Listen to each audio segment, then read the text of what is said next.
Do your knees hurt when going up or down stairs? Or do you feel unsteady like you might fall? If so, you're not alone, especially if you're over 60. Those are very common problems in older adults, but the good news is there is something that you can do about it. In this video, I'll show you 5 steps to go up and down stairs more comfortably and more confidently. But let's first start out with the abilities that you need to be able to go up and down stairs. First off, you have to be able to stand and balance on one leg. You have to lift the other leg, bending at the hip, the knee, and the ankle. You have to have the strength in your quads and your glutes to push you up the stair. And you need even more mobility in your ankle to allow you to go down the stairs. So let's first start with mobility. Step 1 will be a mobility exercise for your ankle, knee, and hip. But it's primarily the ankle mobility that we're interested in. You can do this with your foot on a chair or on the second or third step of a staircase. To do this, you're going to go into a lunge and try to bring your knee in front of your toe. This helps with the motion of ankle dorsiflexion, which you need a lot of to be able to go down the stairs, but you also need to bend at your hip and knee and ankle at the same time to go up the stairs. So this helps with all 3 of those. Rock back and forth through what feels comfortable to go. Don't cause any pain when doing this exercise, and repeat this motion for a minute. You want to try to keep your heel down flat on the chair or stair while doing this so that your knee goes in front of your toe, causing the motion of ankle dorsiflexion. Now, one thing to note is that your knee may travel slightly out to the side, so experiment with a couple different positions with this and see what feels the most comfortable. Try to find the path of least resistance. I find for myself it's actually a little bit out here, and if you find that, climbing the stair with your foot slightly turned out or knee slightly turned out like that may actually be easier for you than climbing the stair with your knee straight ahead. So that's just a little bonus tip. Play around with the direction that your knee travels during this exercise. Now, step number 2, we're going to work on balance as well as active range of motion. So for this one, you need to be able to stand on one leg to go upstairs while lifting the other leg up. And as I mentioned before, you also need movement at your hip, knee, and ankle to clear the step so that you don't trip over it. So for this one, we're going to practice standing on one leg, hold on to something if needed for balance, but try not to touch down heavily. Lift your hip, knee, and ankle up as high as you feel comfortable going. And again, if it feels a little more natural for you to turn out slightly when doing that, feel free to do that with this exercise. So step up like this, as if you're going to clear the step. Seat on the other side, you want to balance on this side, squeeze your glutes over here, lift hip, knee, ankle as high as you can go. Try to hold for 5 seconds or longer, and then set it back down. And do 10 repetitions of 5 to 10 second holds on each side. Next, we're actually going to work on going up the stair. Again, this requires strength and power out of your quadriceps and your glutes.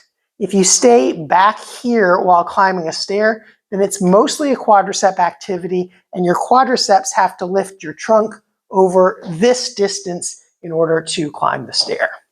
Conversely, if you lean forwards, that brings your center of gravity over top of your foot and also allows you to use your glutes to push in like this. Now, when climbing the stair, you don't actually want to think about lifting your body up, but rather you want to think about pushing the stair down.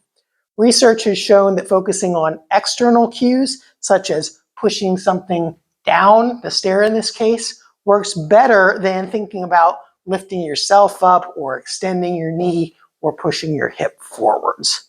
So lean forwards, stack your trunk over top of your leg, and then push down into the stair with your heel. Now, if the stair is too high, you can lower it down. So take one of these risers out if you're using an aerobic step, but it's also okay just to do an isometric. So put your foot up on the first step of your staircase, lean forwards, and push it down as hard as you can. Even if you don't leave the floor, you're still exercising your quads and glutes. Now, another thing to take note of when doing this is you want to keep a good hip, knee, toe alignment as well. So as you're pushing into the stair, you don't want to allow your knee to drift inwards like that. Think about turning out just slightly. That activates your glutes a little bit more. And then push your foot down into the stair as hard as you can. Now, if you can go up the stair, then you'll progress to stepping up. And again, if you need to use a rail or a chair for balance, feel free to do that. You want to try to keep that pillar in alignment throughout the exercise, going up and then stepping back down. Pushing the stair down, lower back down, push the stair down, and lower back down. Again, to see that from the side view, you lean forwards, do the isometric, then bring yourself up, and then come back down. Push the stair down, come back down. Now, to progress this, when you're actually climbing stairs, you need to have power, which is producing force quickly. And so in this case, start by doing the second exercise where you raise up like this, standing on one leg, clearing by flexing your hip, knee, and ankle, and then push down hard so you create power to drive yourself up. This is an advanced version, so don't start with this. Start with the isometric, progressing to a slow, controlled, concentric, and then when you've mastered that, if you want to make stair climbing easier, then progress to the power step up the stair. So that was the third exercise. Now we need to work on going down the stair. For this one, remember you need the ankle mobility and you also need eccentric strength, which means the ability to lower your body slowly. Because if you did nothing when stepping down the stair, gravity would take you down. And if you do have knee pain, sometimes it is actually easier to go down fast because your quadriceps don't have to work as hard. But if you want to develop that eccentric strength and control so you don't feel like you're going to fall down the stairs, a good way to do that is doing a step down exercise, but we're not going to start there. We're going to start with baby steps towards that. So step number one, you're going to hold on, that's not stable, hold on to something for balance. Then you're going to slide one leg out like this. I'll move away so you can see a little better. Keeping your foot in contact with the floor and going knee over toe. So this is the same motion you would use as if you were stepping down a stair, but you're supported here on the floor as well as you have this other foot in contact. Now, when you've gotten good at doing that, then you'll progress just by lifting this foot off the floor. So instead of sliding it, you're going to hover it over top of the floor so it's not touching. Now, all of the weight is on this leg.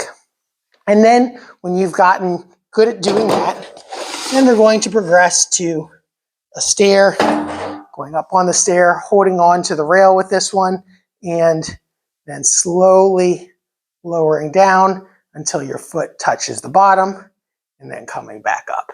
And again, this is a harder version, so make sure you can do the other ones before progressing to this. Now we need to put it all together for step number 5, because just doing exercises is great, but you need to actually transition that into how you function in normal life. So I'm going to set up a staircase here. Got step number 1 and step number 2. Now, when going upstairs, you want to try to get your whole foot on the stair if possible. If it's too short, then get as much of your foot on the stair so that your toes hit all the way up in the crease. That'll allow you to drive as much weight through your heel or as far back on your heel as possible.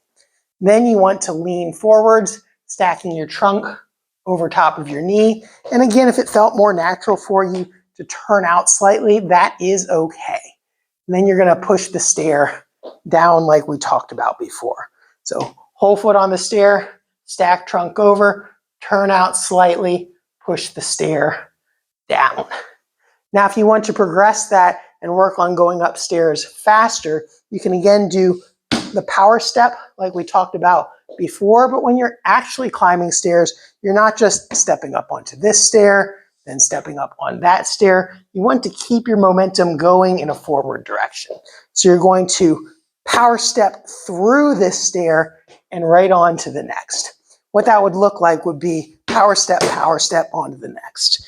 So that's how you would go up and down stairs, or rather upstairs. For downstairs,